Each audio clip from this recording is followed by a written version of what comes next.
Welcome back, guys, to the Pest and Lawn Ginja. It's October 17th, and this is my lawn.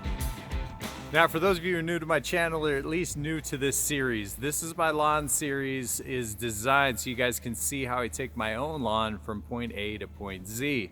Now, I was pretty fortunate to have moved houses, and the house that I moved into, the lawn was struggling really bad. So I had a couple of short-term goals, and I have a couple of long-term goals. If you go back into the series and start from episode 1, that's always going to be the best to catch you up. Since then, I've done everything from power raking the lawn, doing a cleanup, a ton of micronutrients, and a couple of fertilizers. Now at this point, I've really only put down maybe 2 pounds of nitrogen at best, and I've really been focusing on micronutrients, and that's what sustained my color. So let's start with the rough cut of the lawn. A lot of good color here, but it's a little deceptive. Now, we don't typically receive a lot of rain, but in the month of October, we've seen our fair share already. It rained for almost 10 days straight. And as you can see here, we've got some rust fungus. Now, it's not very common that we see rust fungus here in Utah. It's not humid enough to really carry this. When we get rain that often for that long, it happens. So we've got to talk about this and deal with this a little bit. The lawn is growing pretty good overall. Give you the full 360 view. In case you guys wondering if it's just camera angles that are giving me my color.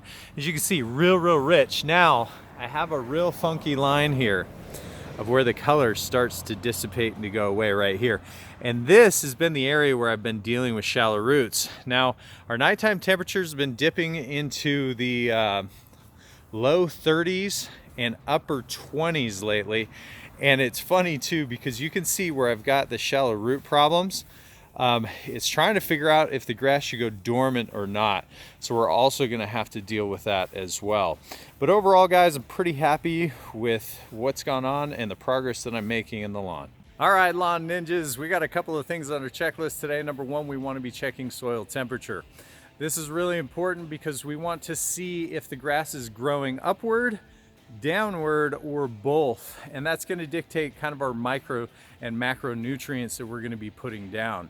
Now, the other thing that we want to look at is soil saturation with water levels. Now, it's been raining here for about 10 days. Now, I haven't watered my lawn for almost 2.5 weeks because of the amount of rain that we've received. But I don't want to be guessing. I want to make sure that we've still got enough water 6 to 8 inches down. Now, for those of you in my local region that are just kind of following and copying what I'm doing, some of you, your secondary water is about to turn off or it's already turned off. That means in your dry spots, you're going to need to take your hose and water it in. Now, I wouldn't do this at night. You need to do this during the midday because we also are dealing with frost issues as well.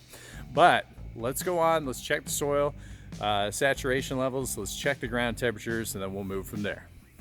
No guesswork for the Ginja. I just want to figure out what reality is, and we want to see what's going on with the soil temperatures. Now, depending on these temperatures is going to depend on what we decide to do with our macronutrients. His outside temperature is about 51 degrees, not too bad. Let's see what's going on in the soil. I want to take these temperatures about 3 inches under.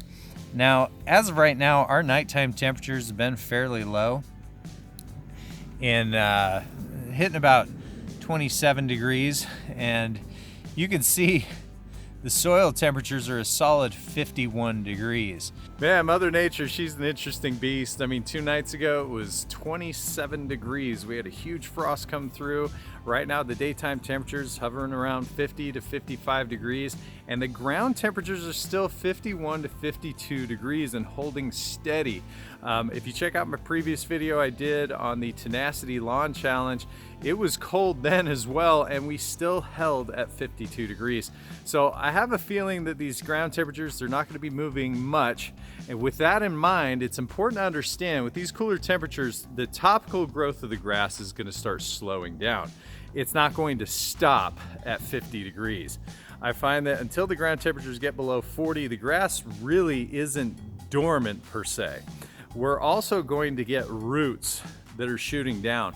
So with some of the issues that I'm dealing with shallow roots, I want to focus on a good balanced fertilizer. It's a little bit lower in nitrogen or has a slower releasing nitrogen that's not going to force a ton of growth.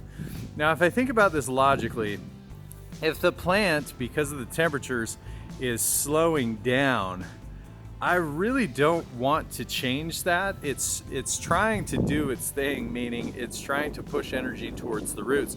So if I force a ton of growing agents in there, I'm going to disrupt some of that process, which I don't want to do.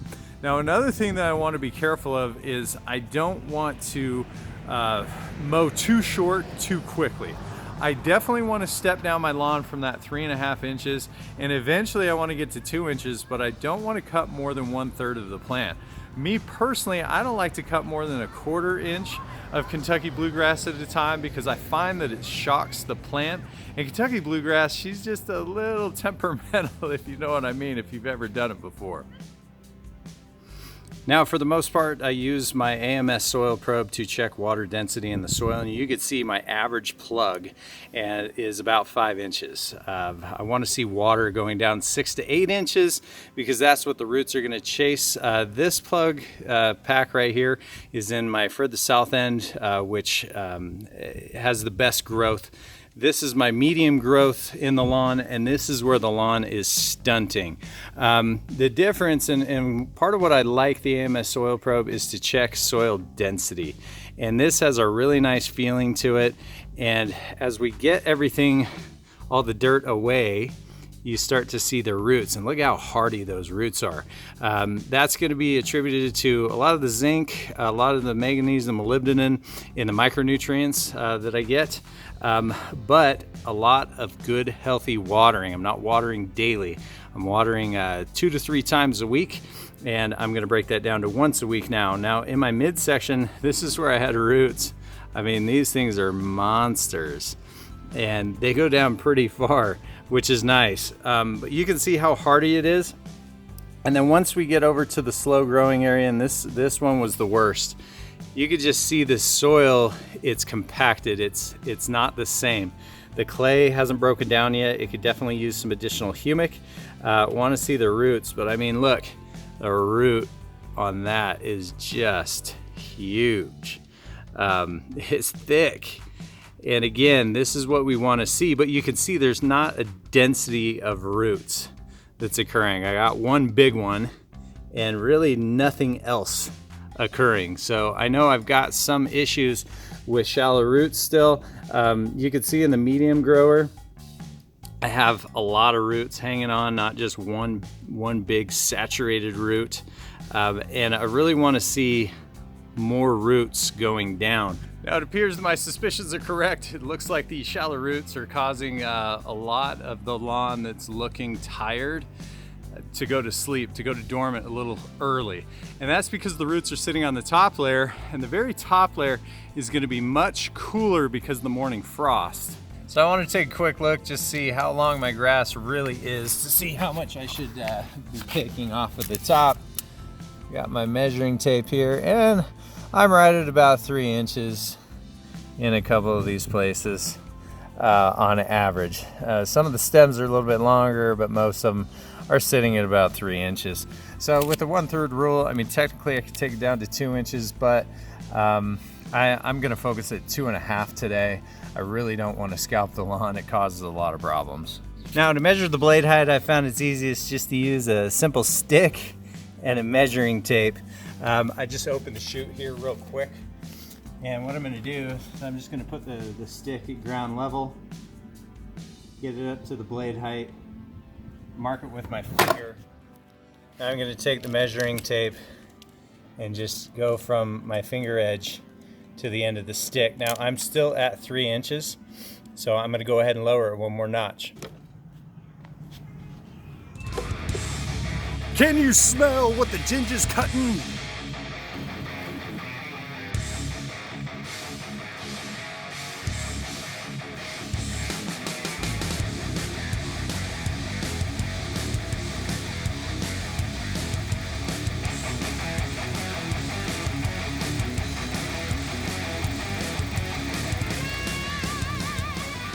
So I say the cut went really well. The grass doesn't appear to be in stress, but let's talk about what the Ginja's cooking. What is he putting down?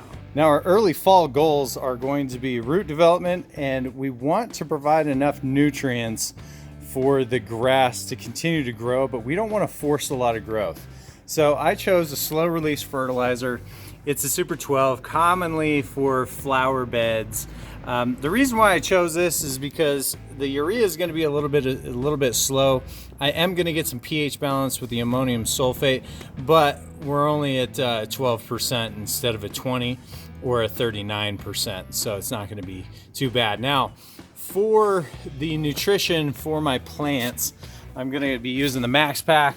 I've got all my essential micronutrients. Now, a lot of us get caught up in just using 3: nitrogen, phosphorus, potassium, but there's a whole other world out here. Now, the one thing that I want to call to action right now is the molybdenum is what we're going to focus on, and the boron. These two are going to help with root development and overall plant health. Now, it's important to understand that when we start putting down a lot of phosphorus, especially for our area here in Utah, we're at almost a 6% on average. Your zinc contents and also your iron are gonna go down as the phosphorus goes up. So I'm gonna go with the high rates on the Max Pack here at 6 ounces per 1,000 square feet. Now, this is also, all these other ones are going to help a lot with cell fortification, color, and micronutrient transfer through the plant. The Essentials Plus I'm going to be using just to keep the plant happy and healthy, but more importantly, it's got a ton of humic acid and it's going to continually condition the soil. So now what I want to do is measure out how much my granular weighs, but I find the easiest thing to do is to figure out how much granular I can put in my Spyker spreader and make it easy. Now I know without anything in the Spyker spreader, I'm just about 1 pound. I want to make sure that I fill it to the top where we're going to be, and we have to stay consistent with that number. And it looks like that number is going to be right around 5 pounds. So we do 5 minus 1, we're at about 4 pounds at the top. Now I'm excited about this balanced fertilizer I got put together, so let's get it on the ground. Now ninjas, today's homework, what I want to do is talk about this balanced fertilizer.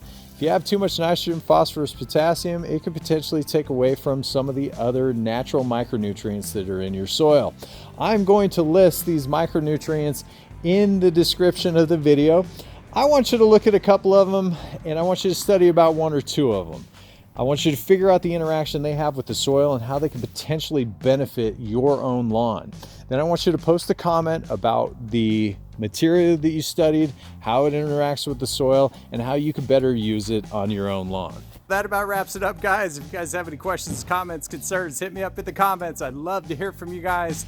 Till the next time, this is Pest and Lawn Ginja. I'm out. Nice job, son. Don't forget to keep on pace. Oh, your overlap, son. Your overlap. No. Get the overlap. Chapin backpacks, not just for adults anymore. Kids sold separately. I do fertilizer.